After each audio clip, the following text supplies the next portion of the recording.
Welcome back to the channel, guys. The stock market is in a free fall. Small caps are down 50 to 80%.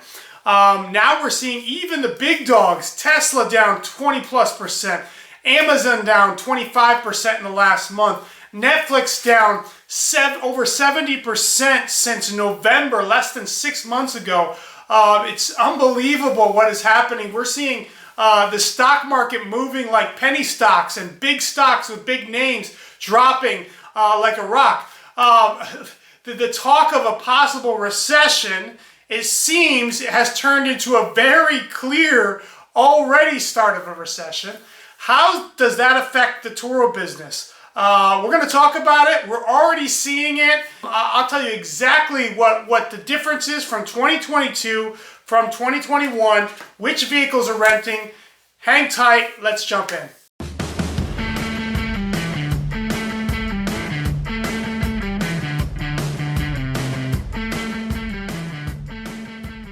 Alright guys, look, this is super apparent to me because I have a vehicle that I've prepped, I've built, I've waited for, and built it exactly for the Turo market. And unfortunately, it seems like this vehicle was built for 2021, not 2022, because I've had the vehicle on the platform for 3 weeks now. I don't have a single rental. And this is a vehicle I know for sure would have killed it last year. And so we're seeing the vehicles, the renting, the types of vehicles that are being renting is changing for 2022, and it's changing because of the recession, and it's changing because of the dynamics have changed. And we have to change with it. And that's the beauty of the Turo business, that as the business change, we can make changes as well. And I want to give you some tips. The Bronco, the vehicle we're talking about is my Ford Bronco. Don't have a single booking yet. Am I panicking? Well, not really, because you know, if you're buying vehicles like I am, you have a lot of different options, and I'm going to save that for a different video on what I'm going to do with the Bronco, how am I going to drum up bookings, or what is my plan for the Broncos. We'll talk about that soon. Stay tight for that. But today we're going to talk about which vehicles are renting in 2022, and specifically ones that are still renting in 2022, and compared to what was renting in 2021. In my market, April is the first month of peak season, and in many markets across the country, April is a pivotal, we see it a little bit of March, but especially April is a pivotal month going into peak season, and April is just finished now, and it's already given us tons of clues on what types of vehicles people are going to be renting this entire year. And the first type of vehicles that will rent this entire year is going to be 6 to 8 seaters. Okay, this is a key type style of vehicle. It's large SUVs. It's large SUVs from Volkswagen Atlases, which is a size which are like 6 seaters, all the way up to the many different third row 7 seaters, and then several vehicles that are 8 seaters, whether it's a Tahoes or minivans, or any vehicle that has 8 seat belts. Those are vehicles that are going to rent this year, all year long. And the reason is because recession or not, people are going to go on vacation. They're going to travel this year. Remember, many people were locked in their houses for 18 months and to up to 2 years where they didn't travel, they didn't go on vacation. They have pent-up desire to get out and move and get out and travel in places that they didn't get to go the last couple of years. They're going to go. Recession or not, budget or not. Now, many of them are going to make changes in their budget, and they're not going to spend as much money as they were originally planned on, or they're not going to go to exotic places. They're not flying out of the country.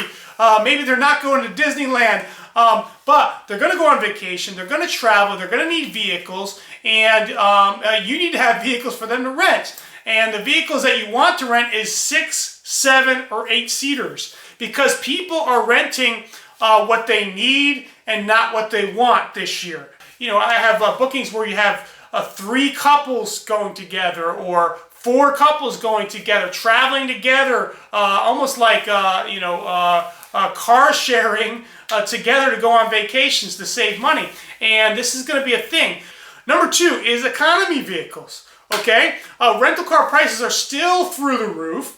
Avis and Enterprise and all these other car rental places, their prices have not dropped. If anything, they've gone up a little bit and continued to rise, okay? And many people just need a vehicle, the cheapest vehicle possible from point A to point B. Now, I'm not a big fan of vehicles in that $20 to $30 range, but if you could have multiple vehicles in $40, $50, $60 range, though that lower bracket, they can't really get much from the rental car vehicles that are lower than that in most markets. So, number 3 is budget replacements. And what do I mean by that?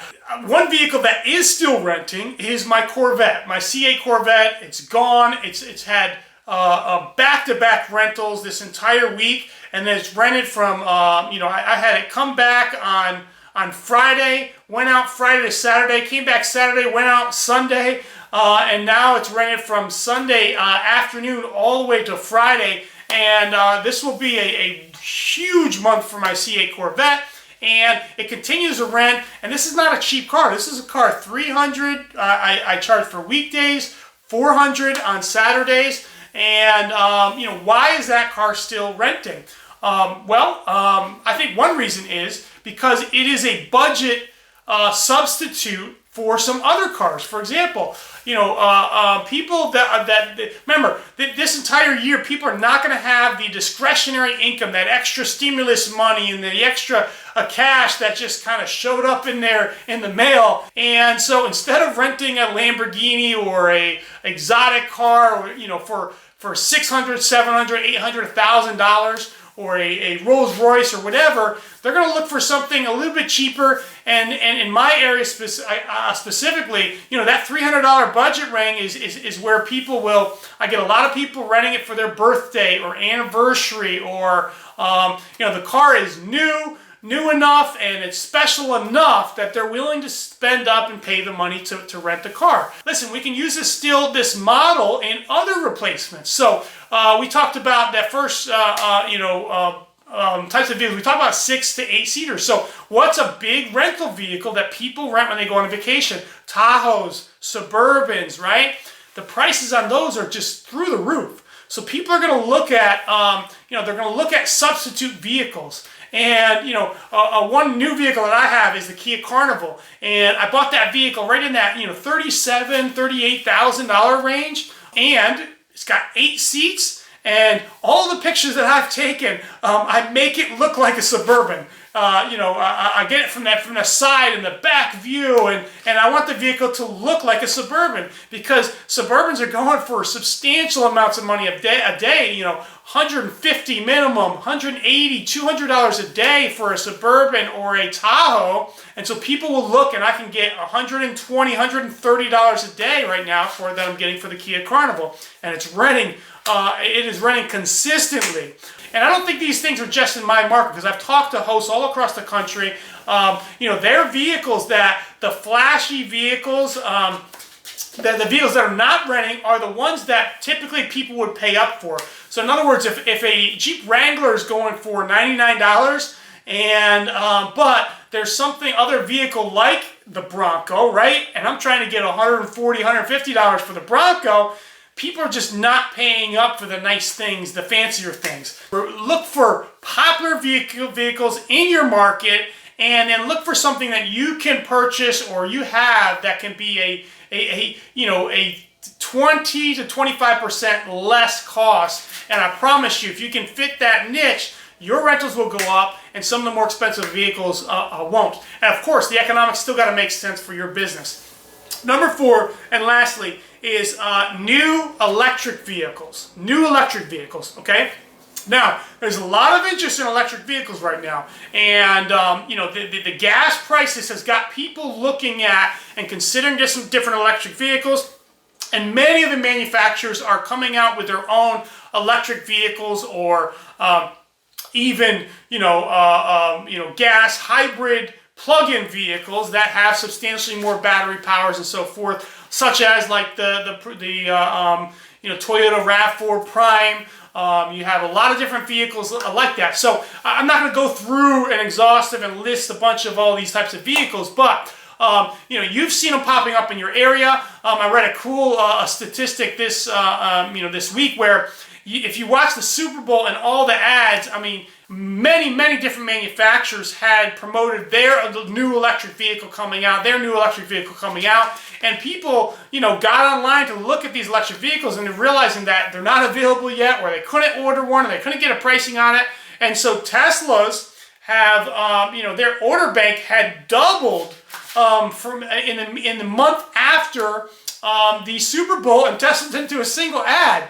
And because there's just so much people interested in looking at a combination of all the ads during the Super Bowl, in addition to the Ukraine war and gas prices skyrocketing through the roof, has put a big spotlight on electric vehicles. And now, in order for you to decide, which electric vehicles in your area, you need to look at, basically what vehicles can you get a fair price on. You can't spend, especially on an electric vehicle, especially on a vehicle that you don't know how it's going to hold up long term as far as value and so forth. Typically, if it's not a Tesla, historically, electric vehicles really don't hold their value well, because range is constantly getting changed and constantly getting better, so they get outdated very quickly, unless you're Tesla, which is always getting updated and getting modernized and new. But I would recommend a couple things. Trying to find ones that you can get a fair price on, not way over MSRP. Find ones that they still have, full $7,500 tax credits. A couple vehicles that really work well for that is, I mentioned, the Toyota RAV4 Prime. Also, the Wrangler 4xe is a nice vehicle. We know they rent really well. Every successful host should make sure they try, if possible, to use that EV tax credit. And purchasing at least one electric vehicle is a way to do that. Most of these manufacturers that are pushing their specific electric vehicle have a partnership with somebody that, whether it's, using certain chargers to charge their vehicles, because they know they just don't have the infrastructure that the Teslas do. So just make sure in your area, whatever vehicle you decide on that you're going to purchase, try to get that big EV tax credit, and then make sure they got get a fair price, and then make sure that they have you have a good charging in your area, and you can make it easy for your guests. So those are 4 things. Hopefully this is helpful. And look, I can't really go into specific areas, specific advice for many of you, because every area is a little bit different. But if you have questions about a specific vehicle in your area, I will answer it, and just put it in the comments below, and I get back to pretty much every single comment specifically. So if you need advice on a specific vehicle, I want to help. I feel like I know the market, and I know the automotive industry, and I know the Turo business just about as well as anybody out there, and I'll give you my honest advice, and hopefully it'll be helpful to you. All right, guys, I'm out for now. Until next time, have a great one. Thanks, guys. Bye.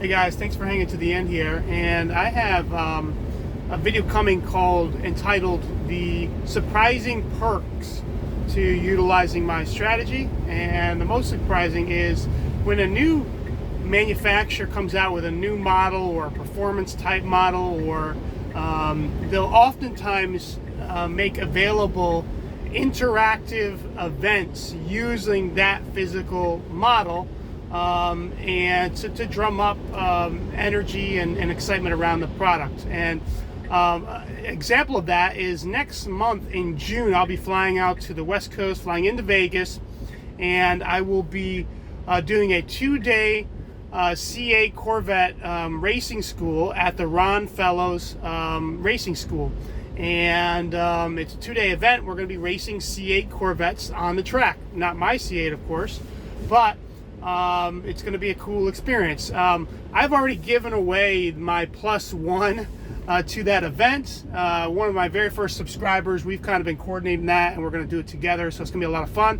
But the very next day, that's a Friday, Saturday. The next day, Sunday, I'm going to be going to Ford's Bronco Off-Rodeo event in Vegas.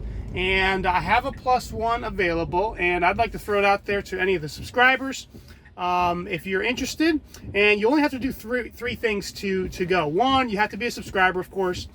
Two, you have to like the next 3 videos. And 3, you need to put in the comments rodeo, and that's how I know that you'd be interested in going. We'll put the dates up in the corner here, and if you're interested, I'd love to share the event with you. It's going to be a whole day in Las Vegas, in the desert out there, driving Ford Broncos up some wild obstacles and some cool picturesque area, and it's going to be a fun time. You